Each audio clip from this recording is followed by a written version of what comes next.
क्या संपत्ति अच्छी है या बुरी? यूनानी दृष्टांत।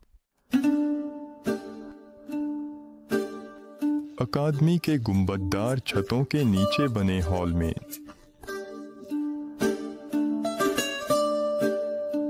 जहां जैतून के पेड़ों की छाया ठहरी रहती थी और विचार गर्मी के दिन की तरह धीरे धीरे चलते थे, एक युवा ने प्लेटो से एक सवाल पूछा, उतना ही सरल जितना कि घंटी की आवाज।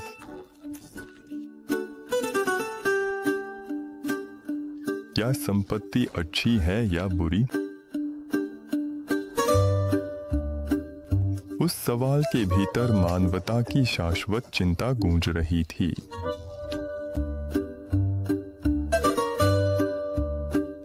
सोने में क्या छुपा है, आशीर्वाद या अभिशाप? प्लेटो का उत्तर कोई सिद्धांत नहीं था, बल्कि एक दर्पण था। उसने कहा, संपत्ति मालिक की आत्मा का प्रतिबिंब है।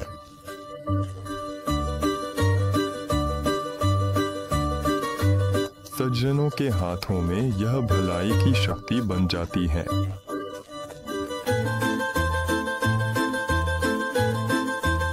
दुष्टों के हाथों में यह जहर बन जाती है।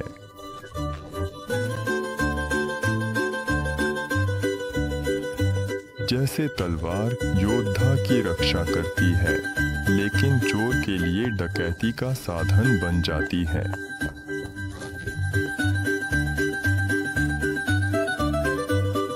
यह शराब किसी को आनंद देती है और किसी को बर्बाद कर देती है।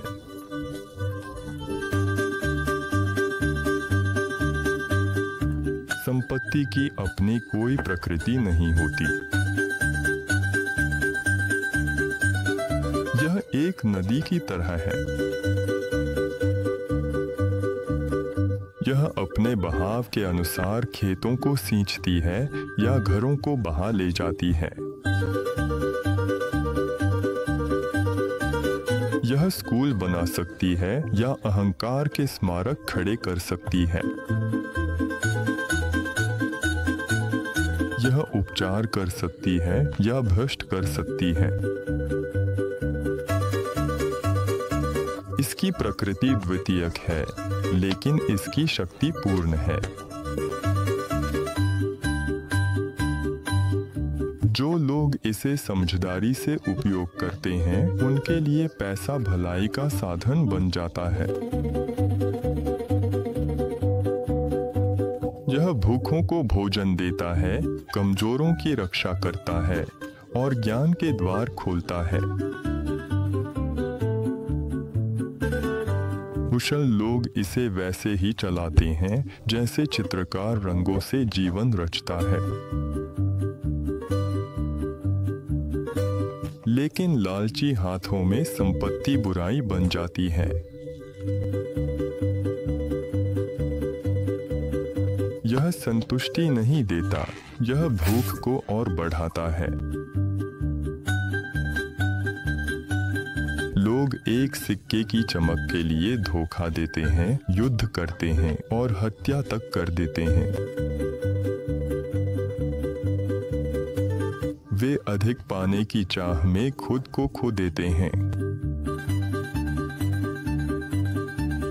उनके घर बड़े होते जाते हैं, लेकिन उनके बिल खाली हो जाते हैं। जीवन में भी यही होता है। कोई भी चीज किसी व्यक्ति को अच्छा या बुरा नहीं बनाती। व्यक्ति ही उस चीज को उसका अर्थ देता है। एक ही तलवार बचा भी सकती है और नष्ट भी कर सकती है। आग गर्मी भी दे सकती है और जला भी सकती है। और संपत्ति यह ऊपर भी उठा सकती है और नीचे भी गिरा सकती है। प्लेटो ने कहा था कि सद्गुण संपत्ति से अधिक महत्वपूर्ण है, क्योंकि अगर आत्मा शुद्ध है तो बड़ी से बड़ी दौलत भी उसे लालची नहीं बना सकती। लेकिन अगर आत्मा अंधेरा है तो गरीबी उसे ईमानदार नहीं बना सकती। यही उसका उत्तर था, शांत लेकिन अडिग।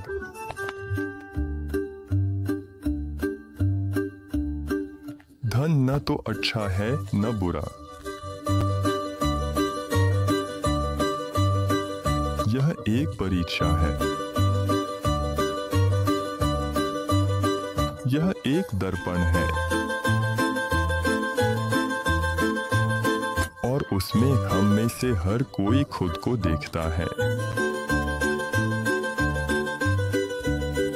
चैनल को सब्सक्राइब करें ताकि जान सकें कि जब आत्मा के साफ दर्पण पर रोशनी पड़ती है तो वह क्या कर सकती है।